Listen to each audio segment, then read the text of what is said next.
Salve, salve, meus amigos aqui do Café Cultural da Rádio Mega Brasil. Prazer, uma honra ter vocês de volta aqui, tomando um café com a gente, para a gente bater um papo sobre arte, sobre cultura, sobre como as pessoas podem ser melhores, sobre como as relações das pessoas podem ser melhores. E eu tenho certeza que o bate-papo de hoje vai mostrar para vocês como a gente pode ser melhor e mais inteligente. O que o Rubens nos traz é uma forma de poética que eu até conversei com a Clara quando ela me deu a sugestão. Falou, nossa, quanto tempo que eu não via isso, quanto tempo que eu não lia e via essa forma de poesia. Mas eu não quero me adiantar para vocês, eu quero deixar que o Rubens fale. Então, meu amigo Rubens, obrigado pela presença, obrigado por ter vindo aqui no Café Cultural. E eu queria que você se apresentasse. Quem é Rubens Brosso, por Rubens Brosso, por favor? Bom, eu me considero, acima de tudo, um professor. Que bom. Porque, recentemente, aqui numa conversa entre amigos, por que você ficou como professor? Aí eu respondo assim, não, é simples, é porque eu tenho vocação. Sim, legal. Então, é uma vocação lecionar. Lecionar é uma atividade, a atividade do professor é muito gratificante, né? Sem dúvida. Porque você convive com muitas pessoas, com crianças, principalmente no meu caso, que comecei lecionando na 5ª série, né? Antiga, hoje seria a 6ª série, né? Mudou. Comecei a lecionar na 5ª série, de 5ª a 8ª. Hoje seria de 6ª a 9ª série. E depois também no nível médio, que era o antigo colegial. Certo. E nesse período, e foi sempre em escola pública. Legal. Né? Mas como eu tinha também essa coisa de continuar os estudos, eu terminei a graduação em letras e eu tinha o sonho de fazer o mestrado. Certo. Né? Aí eu consegui entrar no mestrado na PUC, eu estava aí entre a USP e a PUC. Né? Eu queria fazer poesia, um mestrado em poesia na USP, mas eu não encontrei o orientador ideal, e aí eu me informei sobre a PUC e apresentei um projeto lá, e aí foi uma descoberta, porque como eu venho da área de letras, sim, de repente eu descobri que tem um negócio chamado semiótica. Né? Certo. E a semiótica, naquela época, o curso estava sendo, lá na PUC, era uma fundação, era uma criação do curso. Semiótica e comunicação. E eu me encantei. Fiquei muito, assim, entusiasmado com o curso. E eu tive sorte porque os primeiros professores lá na PUC foram a Lúcia Santaella, que ela estava começando, era muito jovem, né? E o Décio Pinhatari. Caramba. Foram os meus primeiros professores, e o Haroldo de Campo. Nossa. Né? Então, eu falei, poxa, quando você faz o curso de letras, você estuda a história da literatura, né?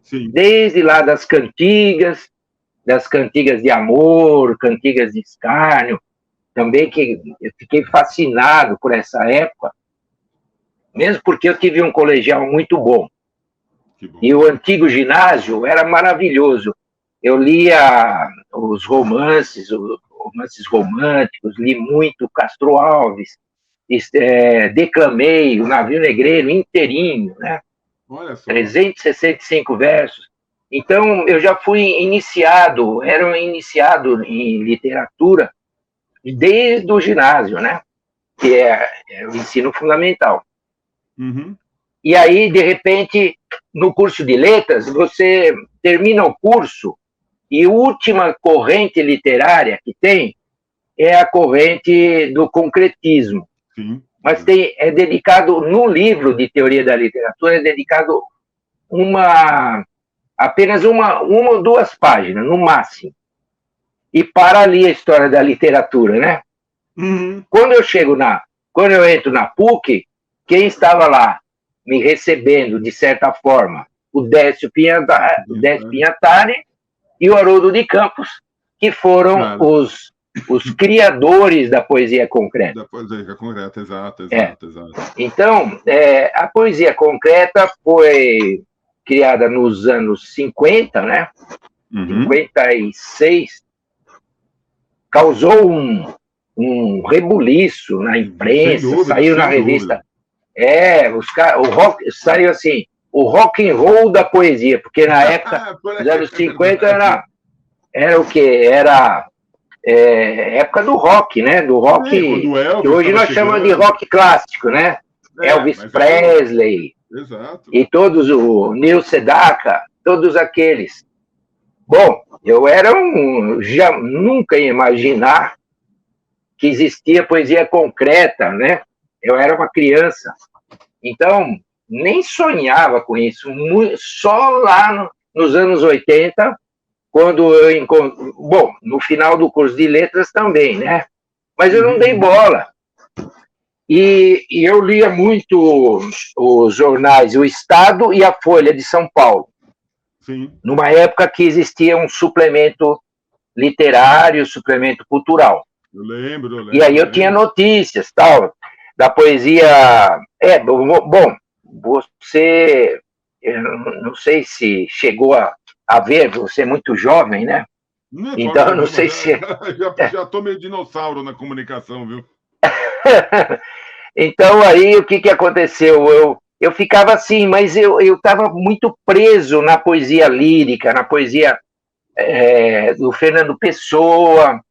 Depois, eu curti muito Vinícius de Moraes, tal, né? Maravilhoso. E eu não conseguia entender essa poesia que é pós-moderna, né? Sim. Que eu vou dizer que ainda é contemporânea, né? Sem dúvida. Pós-moderna no sentido de depois do modernismo. Do movimento modernista. Do movimento modernista. Aí depois surgiu uma coisa de pós-modernismo que ficou uma polêmica muito grande, né? Como que uma coisa pode ser pós-moderna, né? É meio louco isso, né? Ou é moderno ou não é. Na verdade, Rubens, o que aconteceu, eles não souberam classificar o que aconteceu depois do modernismo. Não, quer dizer, exatamente. Ao invés de dar um nome, sei lá, inventar um outro nome, como não deram nome, ficou pós-moderno, mas na verdade ficou essa bagunça que você relatou, é verdade. Exato, ficou uma desordem. E aí, mas mesmo assim, sendo uma coisa não muito clara, surgiram vários livros sobre o pós-modernismo, né? Sobre o pós-modernismo. E aí depois falaram, não, espera, mas não é pós-moderno, é contemporâneo, né? É do nosso tempo, é contemporâneo. Eu quero ver que nome que eles vão dar mais pra frente, pós-contemporâneo. Eu quero ver qual que vai ser o próximo movimento, vai saber, né? Vai saber. Mas é que, na verdade, a gente não estava tendo movimento nenhum. Esse que era o problema. Foi um vazio. E não posso dizer que houve, claro, não houve um vazio depois do concretismo, porque teve a poesia marginal, uma série de poemas, de movimentos. Eu não tive, assim, eu não estava no lugar e na hora. Certo. Porque eu sou de São Paulo. E esse movimento da poesia marginal, ela veio do Rio de Janeiro, né? Quem morava no Rio estava ali, né? Acabou participando e introjetando aquela coisa que estava no ar, né? Uhum. Bom, eu me recuso a sair de São Paulo, porque eu nasci em São Paulo, eu gosto muito de São Paulo pelo fato de que São Paulo tem uma vida cultural muito intensa. Não vou dizer que o Rio não tenha, né? Não, mas São São Paulo é especial, é especial. Concordo, sou obrigado a concordar contigo, independentemente de achar que nós temos manifestações culturais por todo esse nosso tão judiado Brasil, mas São Paulo se destaca, não resta dúvida. É verdade. Então, e outra, pelo fato de eu ficar próximo, né? Próximo. E outra alegria que eu tive é que, depois do falecimento do Haroldo, não alegria pelo fato de ele ter falecido, não queria que ele morresse nunca, né? Mas foi fundada a Casa das Rosas, virou uma casa de poesia, e ela agora tem o nome de Casa Haroldo de Campos. De Campos. É um lugar fantástico. Porque ele doou toda aquela biblioteca que eu via lá na casa dele, porque eu frequentei a casa do Haroldo, e é uma coisa imensa, né? E ele doou para a Casa das Rosas, né? Ou a família, né? A família. E o Décio Pinhatari não, o Décio Pinhatari, ao contrário, ele falou que não estava aguentando mais São Paulo, porque ele estava vendo, ele saiu um dia, ele morava ali nas Perdizes, assim como o Haroldo, né? Ele saiu assim, tinha uma pessoa morta na calçada. Então ele falou, vou embora, foi lá para Curitiba e foi morar lá, né? E foi para uma outra faculdade lá. Eu acho que eu sou um poeta de São Paulo, de São Paulo, mas eu amo o Brasil inteiro, né? Eu acompanho tudo que acontece no Brasil, os grandes poetas, como mesmo Carlos Drummond, que é mineiro, tem o João Cabral, né? Que é pernambucano, né? Então, poeta brasileiro, né? Enfim, né? Nós estamos no Brasil, nosso amado Brasil, né? E a poesia concreta, ela é muito gostosa, né, Rubens? Eu acho que independente dela ter esse nome mais duro do concretismo, mas assim, ela é uma poesia que, mesmo que você...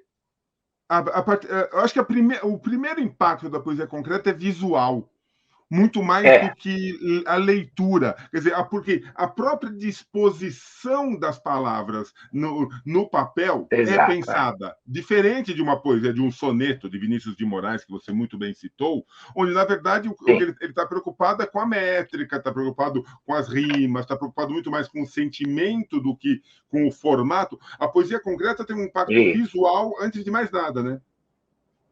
Exatamente. É isso.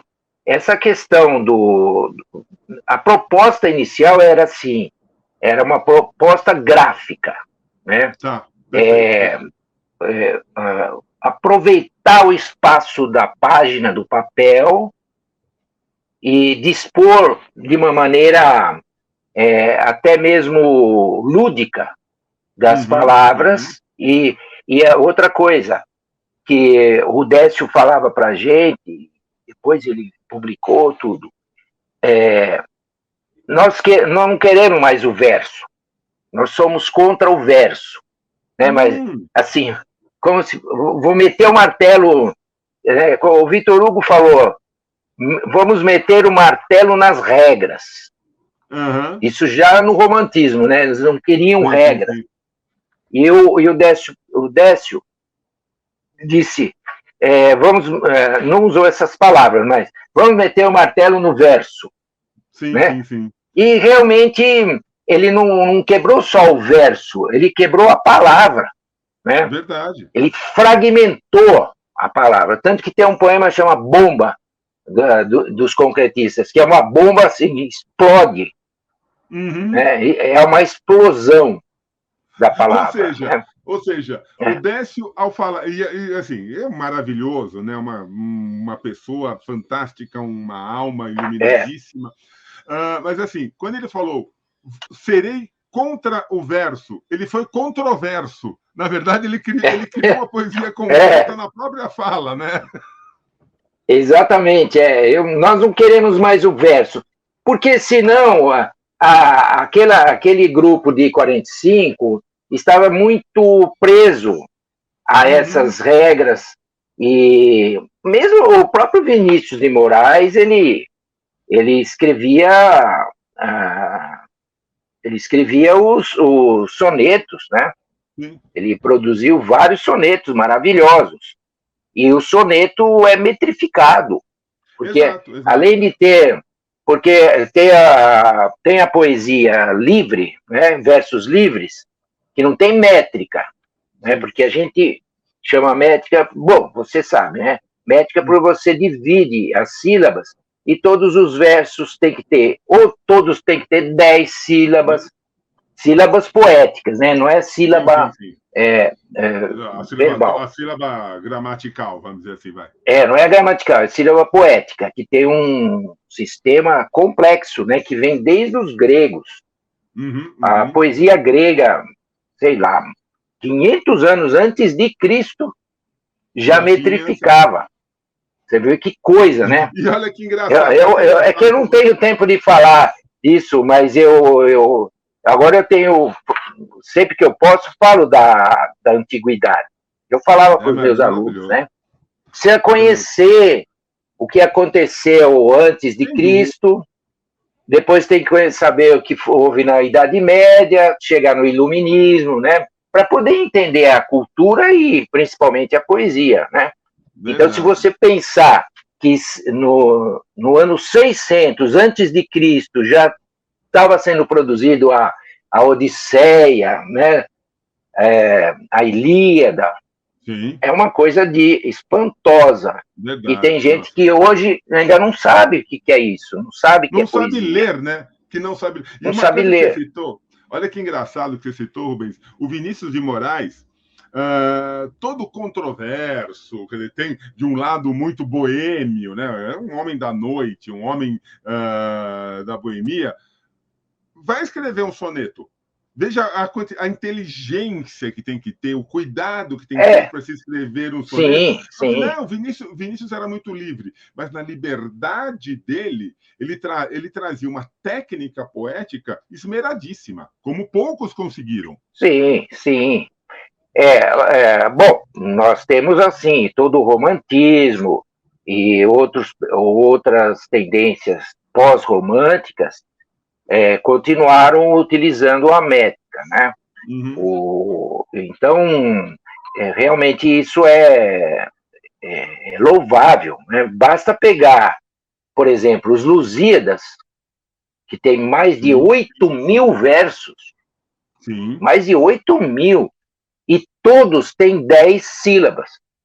Que coisa, né? Que coisa maravilhosa. Que E a rima é semelhante, de cada estrofe tem a mesma rima. A, B, a primeira, a última palavra combina com a segunda, com a terceira. Todas as estrofes são com a mesma rima. Uma rima. É uma então, obra, aí, uma obra divina.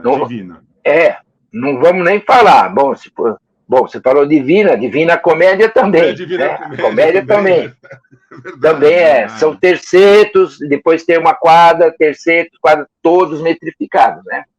Então, não é que ele seja contra isso, é que ele precisava romper, demolir, para poder dizer assim, olha, existem mais coisas além disso. A arte ela não estaciona. A arte não estaciona. Ela prossegue, né? Então, quando você viu o Andy Warhol fazer aqueles negócios lá, mas espera aí, ele pintou o rosto da Marilyn, e o que tem disso de curioso? Tem de curioso que ele pintou o rosto da Marilyn, e que ele colocou a foto de uma lata de sopa. Isso que é. A inovação. É uma liberdade, mas é uma liberdade pensada. Não é uma coisa pensada, jogada. Não, muito pensada. Exato, E que tem todo sentido. Agora, deixa eu te fazer Então, uma pergunta, antes da gente entrar no teu livro, Rubens. tá. Você acha que a poesia concreta com o mundo virtual se perdeu um pouco ou não? Porque, como você muito bem disse, a poesia concreta ela tem uma característica gráfica de ocupação do espaço do papel, de uma página. Quando a gente perde a página, a gente entra nesse mundo virtual, que é uma tela, e a tela pode ser de um computador, pode ser de um celular, pode ser de um tablet, de vários tamanhos, vários formatos. Você acha que ela se perde um pouco ou ela conseguiu entrar nesse mundo, se adaptar a esse mundo digital? Bom, aí acontece o seguinte, a proposta, como é de 56, era uma proposta gráfica. Sim, porém, sim. O Augusto de Campos, que é o irmão do Haroldo, ele tem muitas experiências, inclusive junto com o Arnaldo Antunes, de poesia, de poesia midiática, né? Certo. Mas aquilo era mais assim, apresentado num museu, num evento literário, tá? E hoje não está assim. Bom, nós temos o Instagram, né? O Augusto de Campos tem utilizado, ele está com 90 anos já, né? Mas ele está muito ativo e ele publica alguns poemas no Instagram. Porque o Instagram foi uma saída para nós pelo seguinte, ele é uma opção a mais acima não digo acima, do Facebook. Porque o Facebook ficou uma coisa muito familiar, sabe? Assim, você punha foto de família, tal. Agora está ampliando, muitos escritores até utilizam. Mas o Instagram, ele é melhor. Para arte, para poesia. Eu mesmo publiquei alguns poemas no Instagram. Quando falaram que a partir do e-book o livro em papel ia desaparecer, foi uma bobagemzinha que falaram, certo? Não é que ou e-book ou em livro em papel. Não é escolher entre os dois. Não. É que os dois convivem. Sim, as duas coisas continuam convivendo. Né? Então, depende da situação em que eu estou. Se eu estiver no metrô, eu tenho 500 livros dentro do meu celular. Eu posso acionar a qualquer momento. Né? E tem os tablets também. Sim. Então, se eu estiver lá na sala do dentista, esperando chegar a minha vez, eu vou lendo o livro ali. Eu escolho um livro dentre os 500 que eu tenho. Agora, porque senão teria que levar um pacote, um livro maior, né? E que é pesado, né? O livro físico não vai morrer nunca, Eu acho que é impossível, aquela coisa. Mesma coisa que falaram, quando saiu a TV ia matar o rádio, quando saiu a internet ia matar a TV. As mídias não são excludentes umas das outras, muito pelo contrário. Exatamente. Elas convivem. Sabe, quanto mais moderna, vamos colocar esse nome, for a forma de você se relacionar com a informação da maneira mais ampla possível, as outras elas vão ganhar também. Todo mundo continua escutando rádio, todo mundo continua lendo jornal, talvez não a banca de jornal, quer dizer, a forma onde você compra, talvez a banca esteja fadada. Eu tenho vários amigos que ainda têm banca de jornal, mas o jornal vai continuar existindo, não tem como. Inclusive eu sou assinante tanto da Folha quanto do Estadão. Por quê? Além de eu ter a oportunidade de ler a notícia do dia, eu tenho lá um acervo de todas as edições do jornal. Exatamente. Então, se eu quiser algum assunto de cultura, eu coloco lá o ano e o mês, eu tenho acesso. Né? Ou seja, no começo eu juntava os jornais, mas não tem espaço. Não tem espaço. né, na sua prateleira. Assinatura e você falou muito bem, meu amigo. Assinatura de jornal hoje não é simplesmente você ficar sabendo do que aconteceu no dia de ontem. Assinatura de jornal hoje é você ter quase que uma biblioteca na sua casa. Você tem um acervo de informações que você pode acessar. É uma enciclopédia. É uma enciclopédia que você tem. Exato. Então, mas aí, voltando, eu sei que nós temos horário, né? Por que eu acabei vindo para poesia visual, né? O Décio Pinatari ficou sabendo de um poema meu, né? Um dia eu entro no elevador da PUC e eu entrei e ele já estava dentro do elevador. Ele falou, vai sair um poema seu na revista Través. Eu falei, eu quase não acreditei, né? E realmente saiu. A Través, ela foi reformulada e saiu esse poema. Não sei se você consegue ver. Ó. Sim. Olha só. Aí eu utilizei apenas uma letra. Aí muita gente fala, olha, se você vai distanciando assim, ó, ela vai ficando pequenininha, né?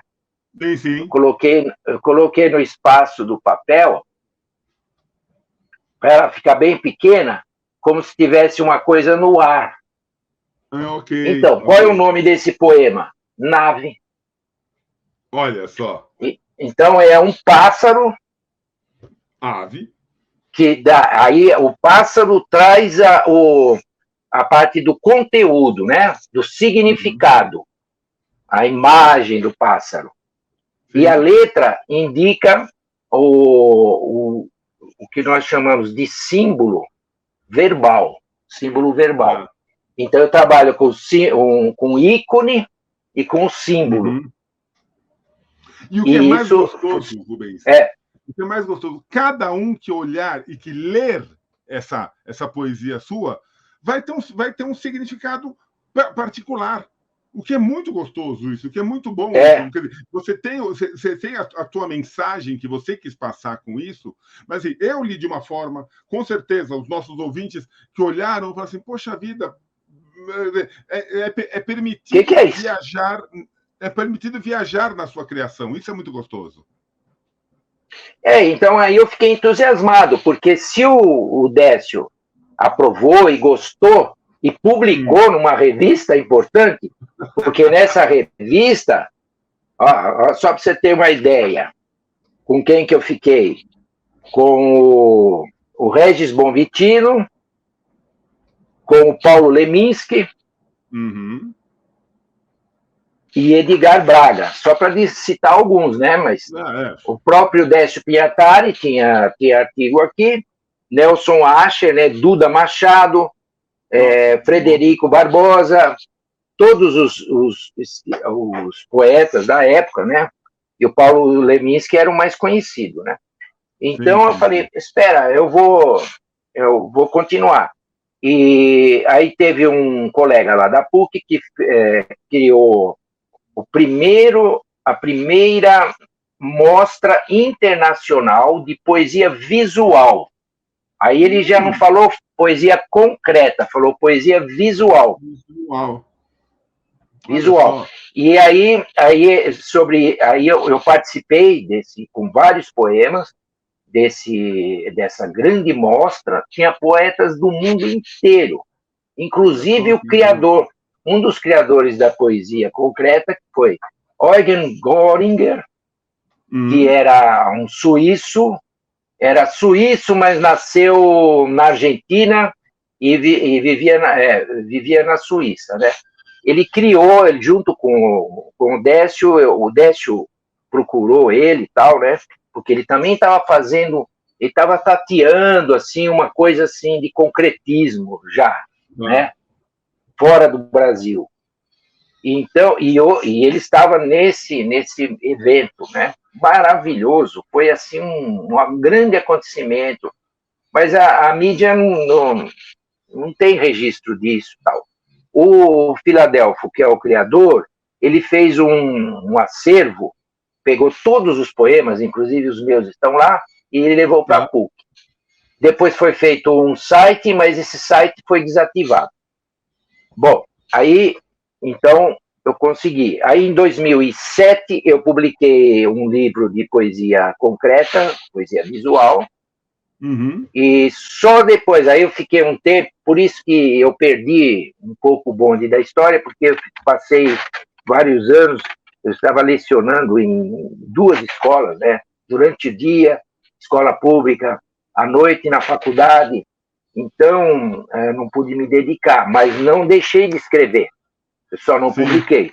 Então, esses 9 livros que saíram nos últimos 5 anos, vamos colocar 5 anos, 10 livros.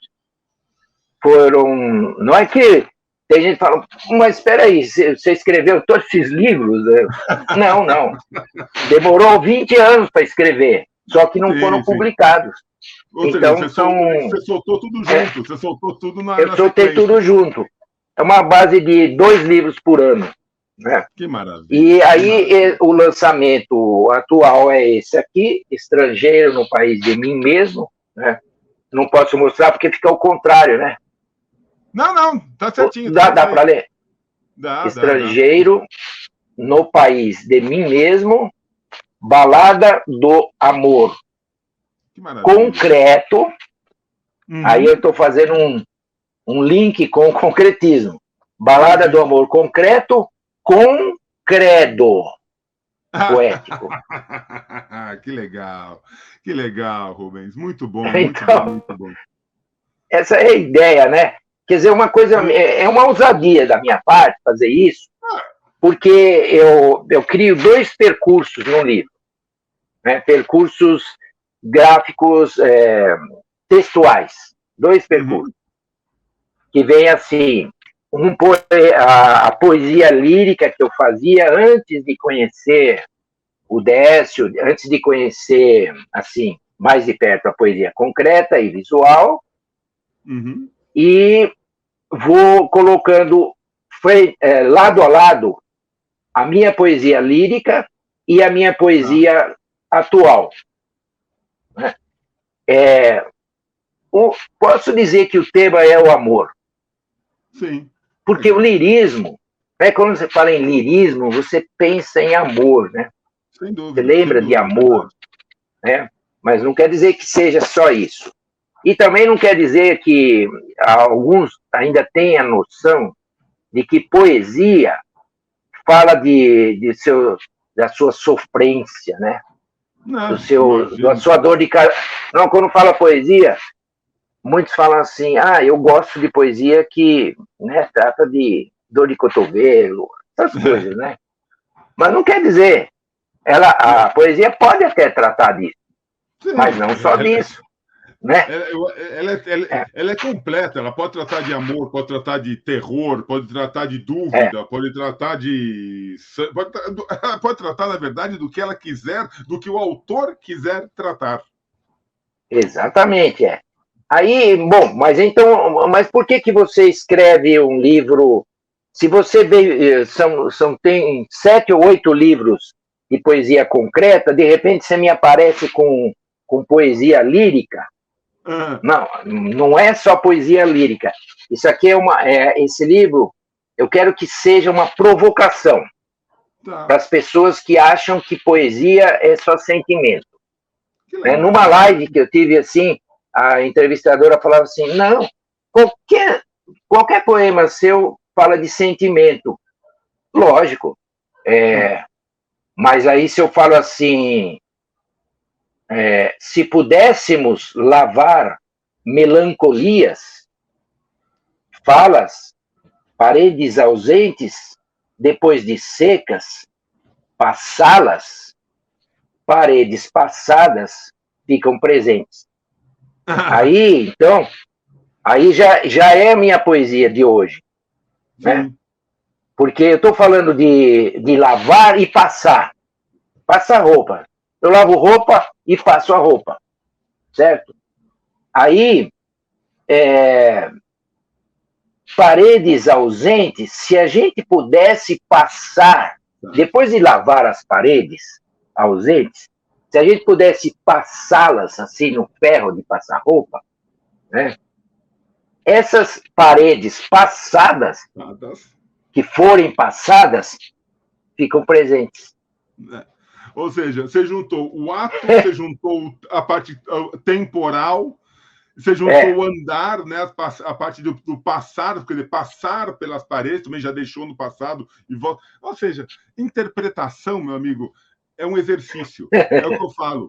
Às vezes, um bom professor forma leitores, não forma só escritores. A escrita, sem dúvida alguma, você consegue desenvolver. Agora, a leitura, você como professor, deve desenvolver sempre isso nos alunos, a leitura, porque ao ler, você cria, na verdade, formas e formas de pensamento.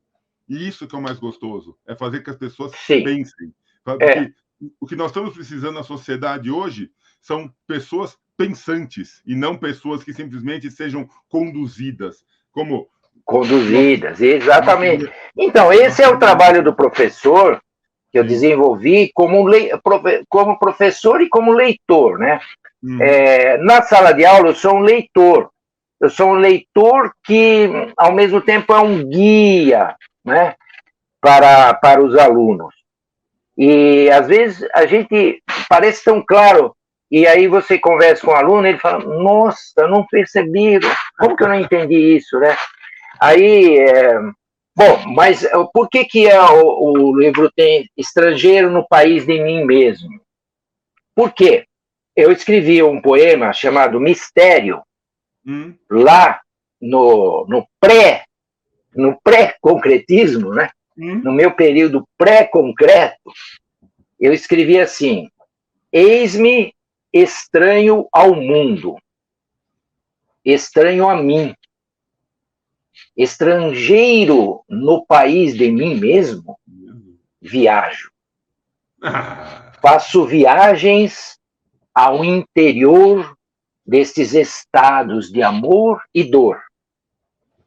Excursões ao país dos espelhos. Quando me olho, te vejo. Vejo teus olhos.